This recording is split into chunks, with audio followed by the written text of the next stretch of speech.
lost somebody to suicide that they were close to up here? I can tell you that if I ask that question in the South, 1 or 2 hands will go up. The highest suicide rate in the world is here. It's not somewhere else. And it's disgusting. Tragedy happens so often in Nunavik that people get numb. So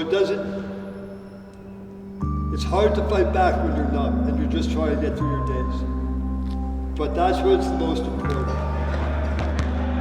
And I think very strongly that over the course of this year, the whole thought process of justice for Nunavik is going to grow. Come on here for 1 second, please.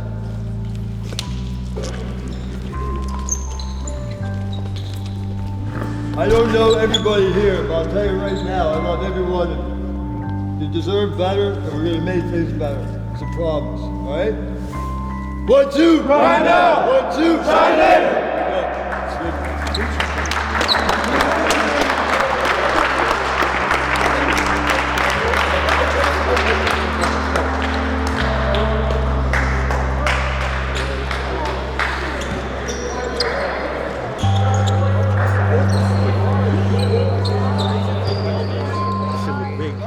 Right Now, Shine Later as a motto started with Sun Youth Kids 20 years ago. So about 8 years ago, I was asked to join a group of guys that were calling themselves Right Now, Shine Later, trying to do stuff for inner city youth in Montreal.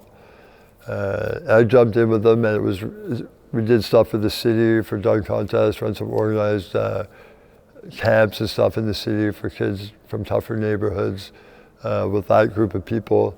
And then when I got the job up here, I was like, what do you think, guys? Like, we throw the name at this and we just go with this? Like, I mean, if it's tough in Copenhagen, if it's tough, you know, in Montreal, there's certainly a toughness up here that I've never seen before. And they were like, yeah, man, let's do it. Sports is a really good tool to build up a sense of community. And then when you have a sense of community, you can start building up a political awareness and a political foundation.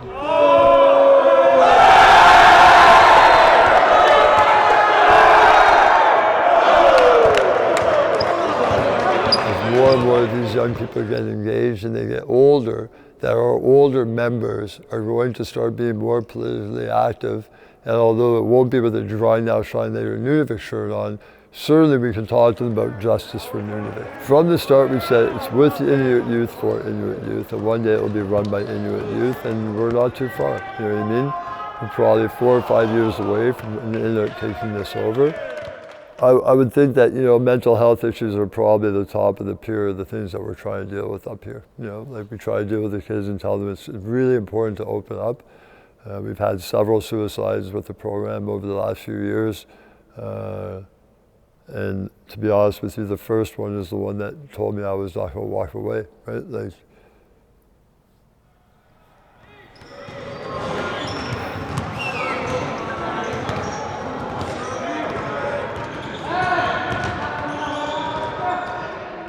if you bottle up all the pain, all the anger, all the emotion, you're either going to poison yourself or explode. That's what happens. There's only 2 options, you know what I mean? It's not going to just settle. It doesn't work that way. I had to learn that whatever I ignored for many, many years was going to keep tapping me on the shoulder, and until I turned around and faced it, I was going to have to deal with the taps. And those taps can end up being a lot tougher, and they can feel like punches in the back of the head. And at some point, if you don't learn to deal with it, the pain is going to be to a point where you don't want to have to be here anymore.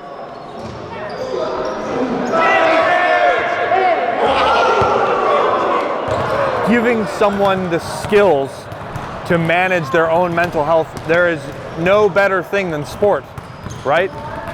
There's going to be conflict in sport. You have to figure out how to communicate with each other constructively if you want to win. If you don't really care, well, you're not going to get very far, right?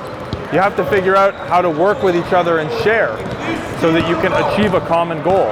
That's the same as with a family, you know, your brothers, your sisters, your kids, your wife, your husband, whomever you're with, right?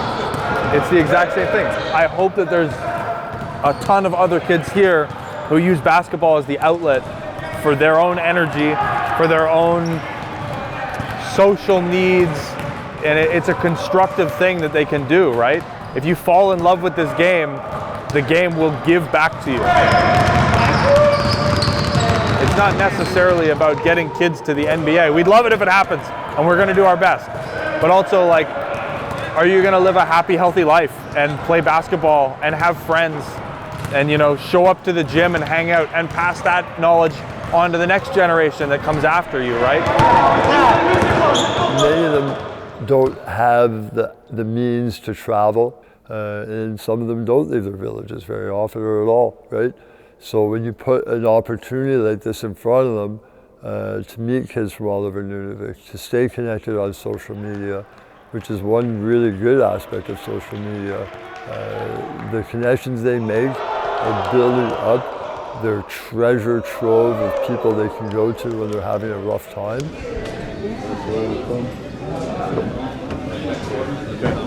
It's a long walk. Yeah, it's a long walk, but not by the flight. No, it's a couple hours to fly? Yeah. 2 hours? There is absolutely no question in my mind that this place has a heaviness that is not felt elsewhere in the country.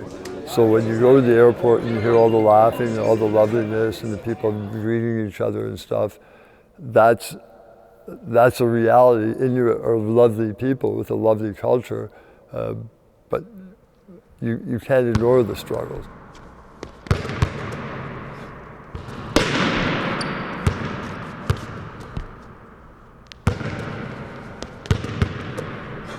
My real first name is Johnny. My second name is Nicholas. My middle name is Michael. And then Getenak. And then Cameron. Papikatuk. And then my mom's side last name is Cameron. And my father's side is Papikatuk. And I'm 17 years old. Was it difficult for you to find someone to look up to? No, not really. My big brother. Oh, your big brother? Yeah. Yeah. Talk to me about your big brother. Yeah. Like, I used to get bullied a lot, and he used to, like, let people show respect to me because it was rare, because I used to be a chubby little kid. He carried me my childhood.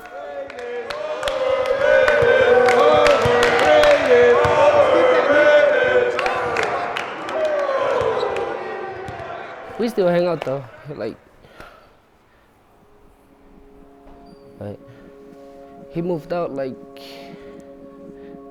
4 or 5 years ago, and hold on. My tears just come in because I never cry, but when I'm talking, let me calm down. Like, I have a job, but like I have to spend it on food to bring it at my place. To be my dad finally has a job now, but like he didn't have a job the whole summer and the last winter, I think, because I think he was heartbroken because my mom left, and that breaks my heart too. Like, built my career through basketball so I can help all the youth, the villages, all Nunavik and my family. Not just my family, all of Nunavik. I want to represent this. Later Nunavik, that's it. This is a real connection I have, like one of the realest ones I have.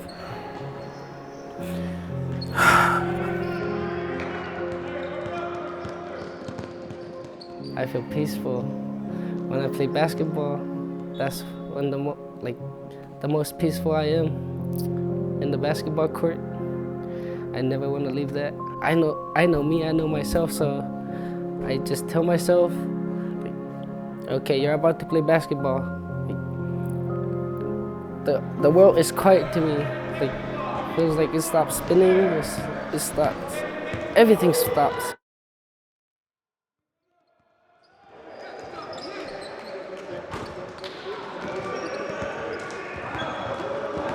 when I walk around town or go to the store, I ask kids if they play sports.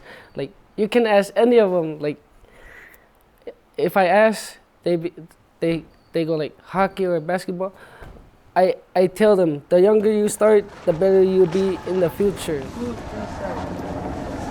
No, food on the back. We're gonna serve it off the back.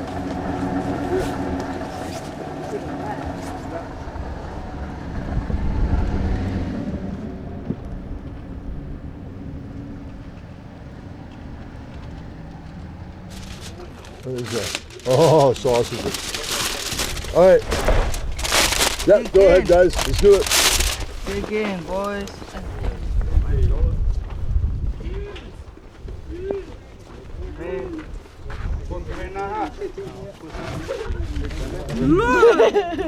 Wait, don't eat eggs. Just to see that smile of them come in, it's worth it.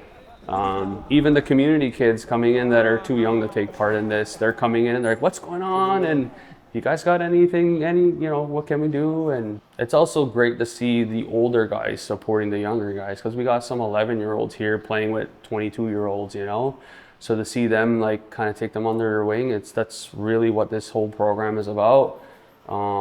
Is building up the younger guys and the older guys, and hey, let's get this going. And I know Russ's goal is to build it so it's self-sustaining, so locals can run their own program in their community, and then when they really meet up, it's something really special. So it's growing really fast, like I said, over the last 3 years since I know Russ. I think it's really important to have that role model in your community, and somebody to set the tone and say, like, this is what we're trying to do, and we're trying to grow the game. And I'm also out there like pushing some of the guys, like, hey, go take part in that referee clinic. You could, it's also job creation. You could make some money when you have a tournament.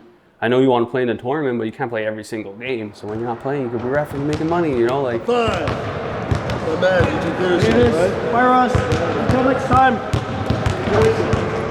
There are kids here who, because of this program, might get the opportunity to play in CJEP or university and get some school done, paid for, maybe meet new people, network, socialize, and get some new opportunities because of that. We're here to support that and pass on the knowledge that we've picked up along the way back to these kids so they can excel and continue to try new things and new opportunities at new levels. Recording? Yeah. Oh, we're here. We're here. We want to run our basketball season from September 1st till the December 1st. And in that time period, we want to have a month, every month at the end of the month, we want to have a tournament or a jamboree or the championship at the end of the month to keep them engaged. Because if I say, yeah, we're going to do a tournament, and then 7 months later we're going to do a tournament, yeah, for 2 weekends they're happy, but they're not engaged because of a long time between, and they lose interest, right? If we keep them so that every month there's something to do, in the 3-week gap, they'll be in the gym. And they'll want to keep getting better because they know at the end of the month there's something there for them to prove. Are you filming the ride from the back? That's a crazy. I think the biggest priority is taking them down to meet other Indigenous kids so that they can build up their relationships across the country with Indigenous youth across the country. And then when you're adults, you have more of a network to fight back against the colonization type stuff that's happening all over the place. And for it to be 2025 and still not have sports leagues for these kids, it's not only ridiculous, it's actually tragic. And people need to be pissed off about it in the South, and these kids need to understand that their reality has been dictated to them from the South in such ways that it needs to be the other way around. They need to start pushing back and demanding more for themselves.